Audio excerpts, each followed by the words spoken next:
Step onto Fifth Avenue in the Roaring Twenties, and you'd witness a sight that would stop you in your tracks.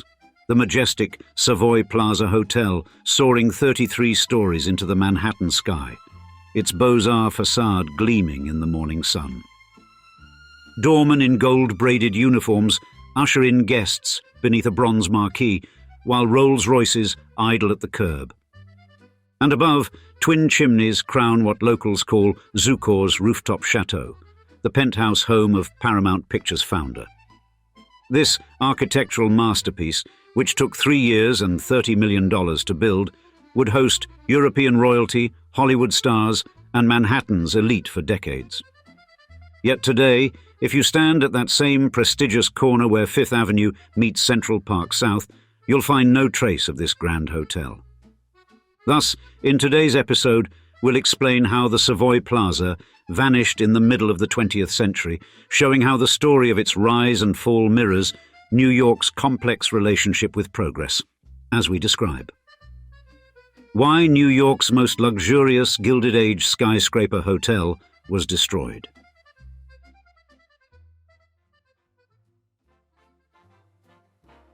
The 1920s marked the zenith of America's first skyscraper age. Manhattan had become a laboratory for architectural innovation, where steel frame construction and high-speed elevators allowed buildings to climb ever higher into the sky. This vertical race transformed not just the city's skyline, but the very notion of luxury itself. The Woolworth Building had set new standards for commercial architecture in 1913, while hotels like the Plaza and the Ritz-Carlton established Fifth Avenue as America's most prestigious address. The era demanded grandeur on an unprecedented scale. Wealthy New Yorkers, enriched by the booming stock market and inspired by European grand hotels, expected their city to rival Paris and London in sophistication. They had experienced the opulent George V in Paris, with its Louis XV furniture and crystal chandeliers, and London's newly opened Savoy Hotel, which boasted the first electric lights and elevators in a British hotel. The Ritz Paris, opened in 1898, particularly stirred their envy with its garden terraces and palatial suites that hosted European royalty. The surviving hotels from the previous century, despite their elegance, were increasingly seen as relics of a more modest age. The Fifth Avenue Hotel, once considered the height of luxury with its steam heating and passenger elevator, now seemed quaint. The Astor House, despite its marble columns and grand dining room, lacked modern amenities. Even the prestigious Windsor Hotel's shared bathrooms and gas lighting marked it as belonging to a bygone era. Modern travellers demanded private bathrooms, telephones, and the latest innovations in comfort and convenience, including climate control and in-room dining services. The architectural firm McKim, Mead and White understood these evolving expectations perfectly. By 1927, they had established themselves as America's preeminent architects, having designed not only Pennsylvania Station and the original Pennsylvania Hotel, but also the Boston Public Library, the University Club, and the Harvard Club. Their mastery of the Beaux-Arts style, learned at Paris's École des Beaux-Arts, combined with their innovative approach to modern amenities, made them the natural choice for a prestigious new hotel project.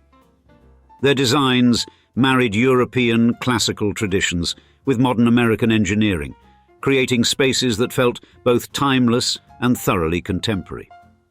When they were commissioned to design a new hotel at Fifth Avenue and 59th Street, they knew it had to be extraordinary. The site itself demanded something spectacular. Facing Central Park at its most famous corner, the location represented the intersection of old money and New York's commercial future. The Plaza Hotel across the street had set a high standard for luxury when it opened 1907. The surrounding neighborhood included the mansions of the Vanderbilts, the Astors, and other industrial magnates who had transformed Fifth Avenue into Millionaire's Row. The corner also marked the transition from the shopping district below to the residential elegance of Upper Fifth Avenue, making it one of the most visible and prestigious locations in the city. The answer would be a sophisticated fusion of Beaux-Arts, grandeur, and modern American business efficiency. A hotel that could serve as both a social center and a vertical city unto itself.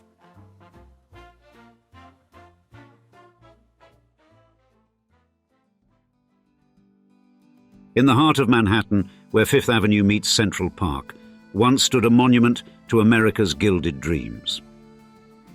The Savoy-Plaza Hotel, rising 33 stories into the New York sky, was more than just a building. It was a symbol of an era when architecture dared to touch the clouds and luxury knew no bounds. On the 1st of October 1907, as autumn painted Central Park in golden hues, the Savoy-Plaza opened its doors for the first time.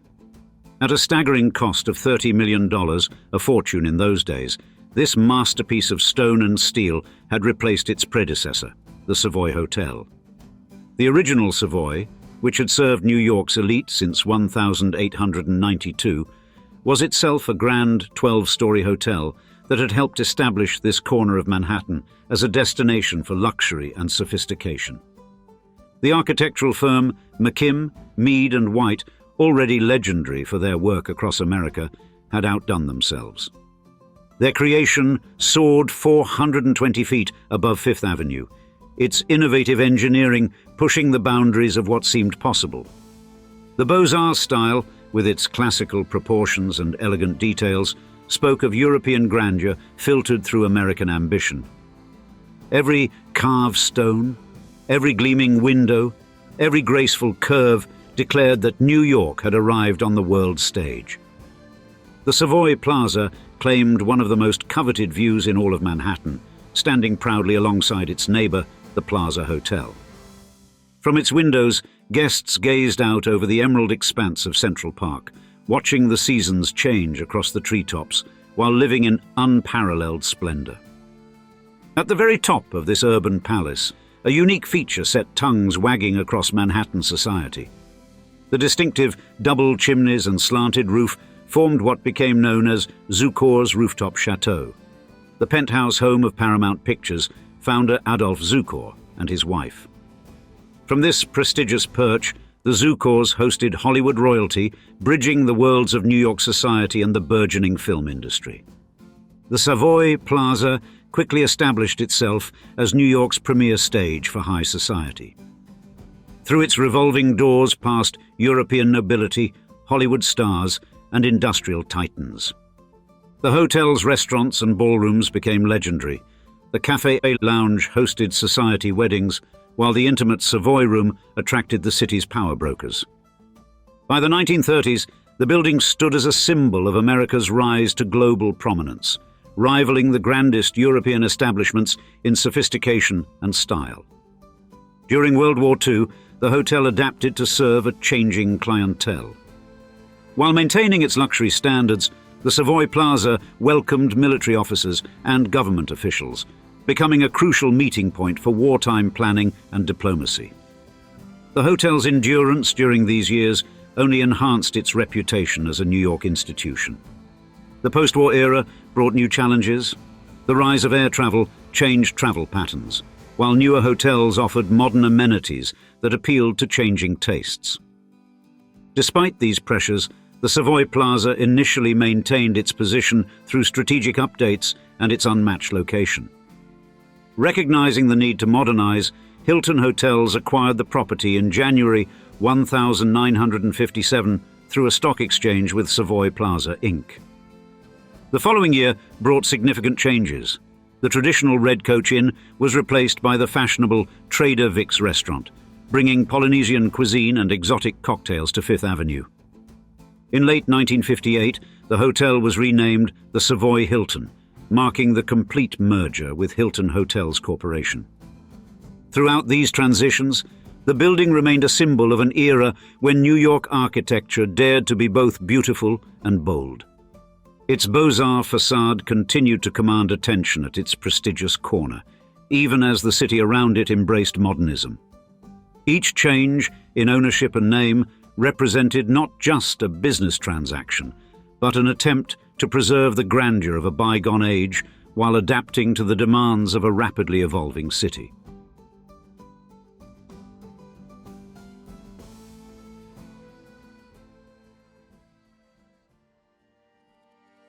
The final chapter of the Savoy-Plaza's story began quietly on the 31st of December 1958 with a corporate merger.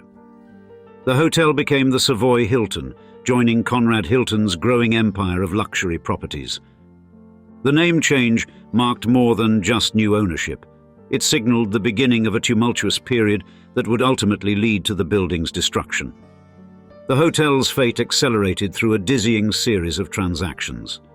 In May 1962, Hilton sold the property to Webb and Knapp Inc. for $25 million, but the ink had barely dried on that deal before Webb and Knapp spun off most of their interest. By November of that same year, British commercial property investments held a two-thirds stake, with London Merchant Securities controlling the remaining third. These rapid ownership changes reflected the increasingly speculative nature of Manhattan real estate in the early 1960s, and each transition brought new uncertainty. In 1964, Hilton negotiated an early exit from their management contract, which had been set to run through 1967. Western International Hotels took over operations on the 2nd of June 1964 and restored a version of the original name, the Savoy Plaza, though without its historic hyphen. This gesture toward tradition would prove short-lived. The true intentions for the property became clear on the 21st of August 1964, when the owners announced plans for demolition. The timing was particularly cruel. The hotel remained open through the 1964 New York World's Fair, serving visitors even as plans for its destruction moved forward. On the 16th of December 1964, the owners unveiled architect Edward Durell Stone's design for a 48-story office tower that would serve as General Motors' Eastern headquarters. The Savoy Plaza closed its doors for the last time in October 1965, and demolition crews moved in shortly after. The wrecking balls that brought down the elegant Beaux-Arts structure between late 1965 and early 1966 would echo far beyond Fifth Avenue. The hotel's destruction, occurring just as New York was beginning to grapple with questions of architectural preservation, became a powerful symbol of the conflict between progress and heritage. More than just a luxury hotel was lost. Its demolition marked the end of an era and the beginning of a new consciousness about the value of historic architecture in American cities. In the immediate aftermath, the public's response to losing the Savoy Plaza manifested in unexpected ways. New Yorkers who had walked past the hotel for decades without a second glance suddenly found themselves mourning its absence. The empty space on Fifth Avenue stood as a stark reminder of what had been lost, not just a building, but a piece of the city's soul. Letters flooded local newspapers with writers expressing regret that they hadn't fought harder to save the landmark. The timing proved critically important. Just months before the hotel's destruction, Mayor Robert Wagner had signed the New York City Landmarks Law, creating the Landmarks Preservation Commission. While this came too late for the Savoy Plaza, the hotel's loss added urgency to the commission's work. Within its first year, the LPC designated hundreds of buildings for protection, representing a dramatic shift in how the city valued its architectural heritage. The preservation movement gained momentum, powered by a new understanding that progress didn't necessarily mean destroying the past. Developers who had once freely demolished historic buildings now faced public scrutiny and legal hurdles. The Savoy Plaza became a cautionary tale, frequently cited in debates over proposed demolitions. Remember the Savoy became a preservationist battle cry. Perhaps most significantly, the hotel's destruction helped change public perception about the value of historic architecture. New Yorkers began to see their old buildings not as impediments to progress, but as irreplaceable cultural assets. The argument that had failed to save the Savoy Plaza, that architectural heritage had intrinsic worth beyond mere dollars and cents, began to resonate with both citizens and civic leaders. The impact rippled far beyond New York. Cities across America studied the Savoy-Plaza case as they developed their own preservation laws. Preservation groups sprang up nationwide, often explicitly modeling their tactics on the battles fought over the hotel. The message was clear. Once these architectural treasures were gone, they were gone forever. The site today, occupied by the General Motors building, tells its own story about changing urban priorities. While the modernist tower serves its intended purpose as a corporate headquarters, many architects and historians argue that Manhattan lost something irreplaceable in the bargain. The sleek efficiency of the GM building, they contend, could never match the Savoy Plaza's elegant witness to a more gracious era. Looking back, preservation experts now view the Savoy Plaza's destruction as a necessary sacrifice that ultimately served a greater good. Its loss helped establish the legal framework and public support necessary to protect countless other buildings. The hotel's demolition marked the end of an era when New York's architectural heritage could be destroyed without consequence or consideration. Today, the Landmarks Preservation Commission oversees more than 37,000 protected buildings in New York City. Each time the Commission meets to consider a new designation, the ghost of the Savoy Plaza hovers in the background. Its absence continues to inform discussions about balancing progress with preservation, development with heritage. The legacy of the Savoy Plaza extends into current debates over architectural preservation. When contemporary developers propose demolishing historic buildings, preservationists can point to concrete examples of what can be lost. The hotel's destruction helped establish the principle that architectural heritage belongs not just to property owners, but to the city and its citizens. As New York faces new challenges in the 21st century, the lessons of the Savoy Plaza remain relevant. The hotel's story reminds us that cities must constantly balance growth with preservation, innovation with tradition. Its loss taught New York and America that progress needn't come at the expense of history, and that a city's character resides in its architectural heritage as much as in its new developments. The Savoy Plaza Hotel, though long gone, thus achieved a kind of immortality. Its physical presence lasted less than 4 decades, but its influence on historic preservation continues to shape the face of American cities today. In its absence, it taught New York an invaluable lesson about the true cost of progress. And now, we'd like to see you in the comments. How do you feel about the GM building that replaced this Gilded Age skyscraper hotel? Is it iconic its own right? Or was it a mistake for New York to demolish the Savoy Plaza? We can't wait to hear from you. And thanks for joining us for another episode. Cheers. Until the next one.